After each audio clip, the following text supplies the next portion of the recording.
অভিমানে সঙ্গে থাক একমাত্র পুত্রের ফাঁসি, কিছু শিকড় বাঁকা তীক্ষ্ণ নকলা শীতের থাবায় ওম পাহাবার রাতে মৃত পুত্রের গল্প বলি। আরে ও সিরাজ ভাই, বাড়ি আসো। আরে আয় ভিতরে আয়। হাই বয়। কই থাকো তুমি? তুমি জানো না তোমার না দেখলে আমার কিছুই ভালো লাগে না। আরে কই থাকি? এই মেলা দূরে বদরে গেছিলাম, জানো তো সব। হ্যাঁ জানি, বসো। হ্যাঁ এই লো মাই দিছে। সাথে দিছে। হ্যাঁ এইবার কো তোর কি খবর? কি আর খবর? ওই দূরের কাল তুই আবার তোর কাছে ছুটে আইলাম। হেলে গে তো বারবার কাছে থেকে আমার দূরে চলে যাও। জানি, আমি সব জানি। জানো? হ্যাঁ তাইলে কত ওই যে সেদিন যে বেতরঙ্গি মাছটা খাইছিলা না, এটা কেমন আছিল গো? এক নম্বর রে। আর ওই যে মুরগাটা, ওই আমার পালা মুরগাটা, ওইটা।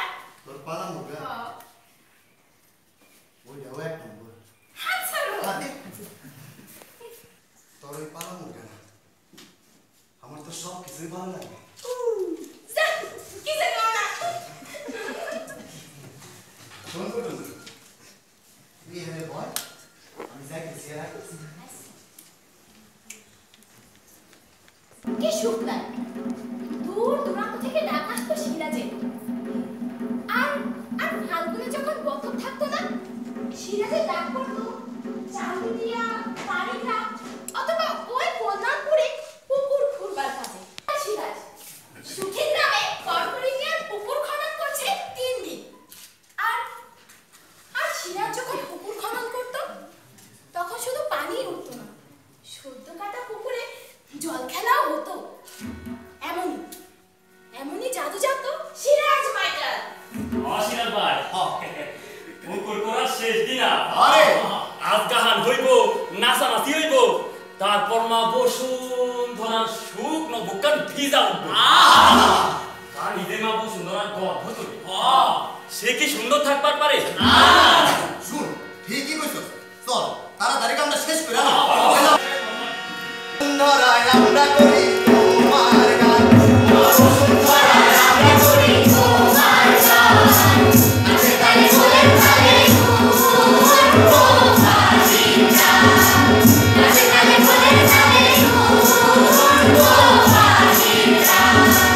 তোমার মাটির দলে ফাগুনে হয়ে চলে।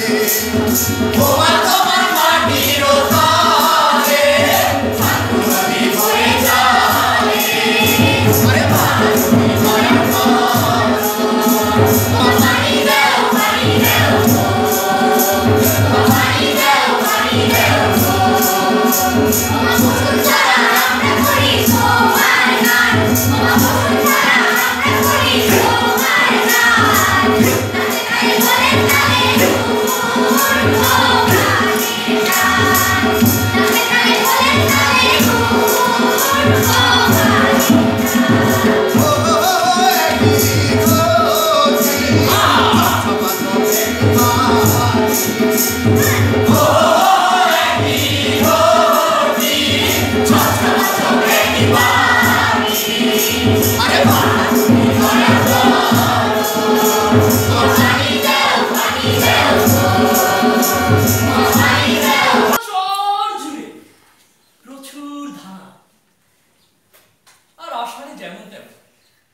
শ্রাবণের ঢলে তলিয়ে গিয়েছিল জমি বাড়ি পর্যন্ত।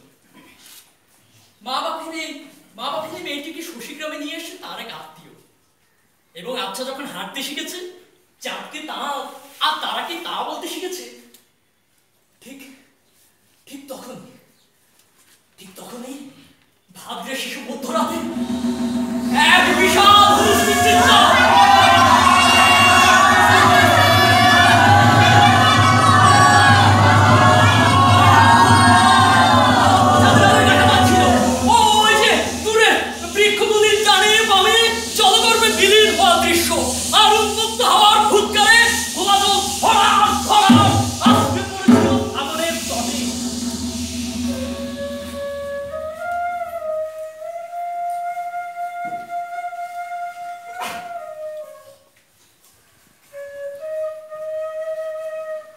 আত্মীয়ের বাড়িটাও ভাঙলো পরে।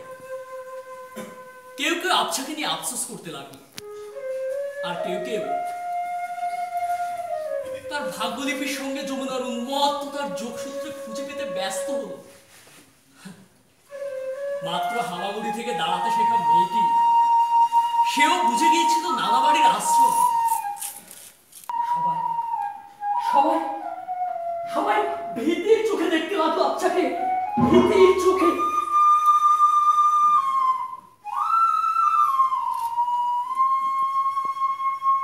বেঁচে থাকে যাবে না?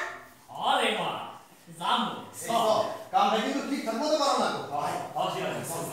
আসসালামু আলাইকুম চাচা। ওয়ালাইকুম আসসালাম। সিরাজ মিয়া জি। আইসো তাইলে? হ্যাঁ। হ্যাঁ চলো তাইলে। তোমার ঘরে আগে পুকুরটা চিনে দিয়ে আসি। এই রাস্তা ধরে সোজা চলে যাবা, হ্যাঁ সোজা যাইয়া দক্ষিণ পাড়া পাবা। দক্ষিণ পাড়ায় যে রাস্তা দিয়ে যাইবা ওই রাস্তার হাতের বাম পাশে যে পুকুরটা দেখবা ওইটাই তোমার ঘরে কাজও লাগবো। ঠিক আছে। এখন এই যে অপয়া মেয়ে, এই অপয়া মেয়েকে যে বিদায় করার সময় শিখেছে।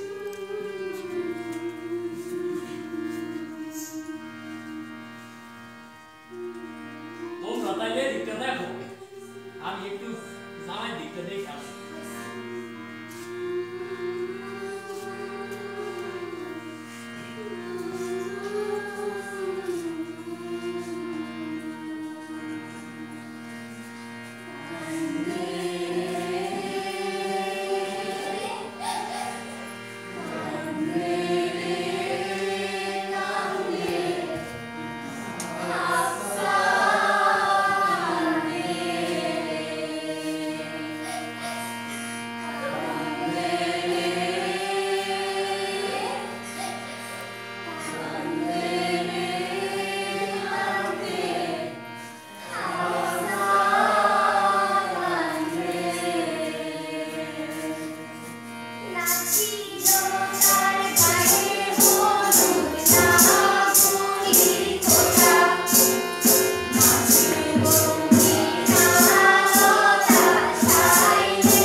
বিশাল সম্পত্তি থুইয়া এ হাতে রিক্সা চালায়।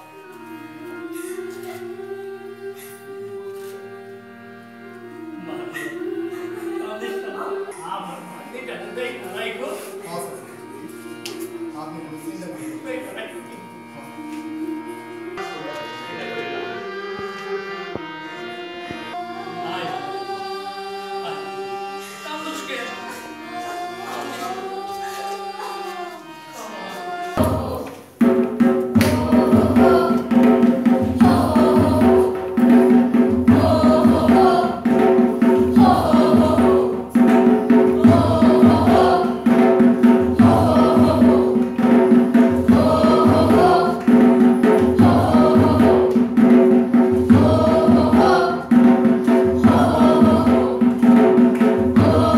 Oh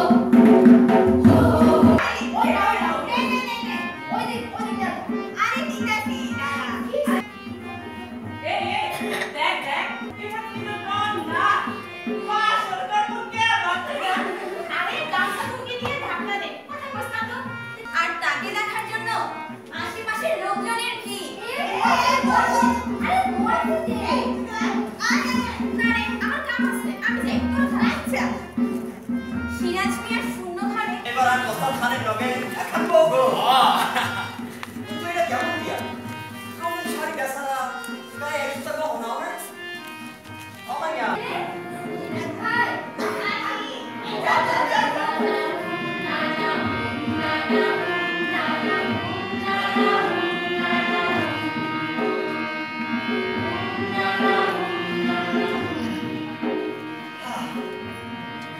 শোনো, আমি হোটেল দিয়ে মাটি আছি না ওই মন্ত্র করে মাটি কাটি আর গাহন করে নাই চলে আর তাহলে পাতালের বাড়িতে আমার পা খালি ভিজে ওঠে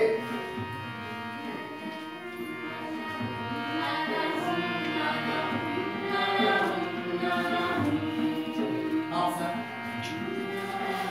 আমি তোমার আমার হাতে বাইরে দিলাম তোমার আমার ঘরের বউ ধরে আছে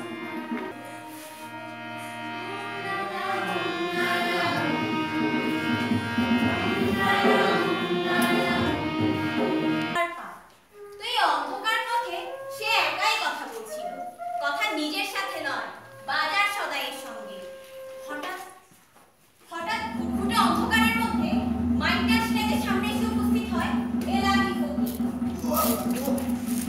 পা দুই ঘাট সামনে না একটু ধীরে বাজার সদাই সব ঠিকঠাক করছি তো এই তো 1 কেজি মরিচের দাম যদি হয় 130 টাকা তাহলে আধা কেজির দাম হইল কি আর ঠিকই আছে ওয়াল্লাহ ঠিক নাই না পেঁয়াজ তো নিচ্ছি আর পেঁয়াজের যে দাম অবশ্যই আমরা দুইজন মানুষ বেশি লাগবে না আর গোল আমরা কিনে নিচ্ছি একটু বালি থাকে কিন্তু কেজিতে 3 টাকা করে পয়সা যায়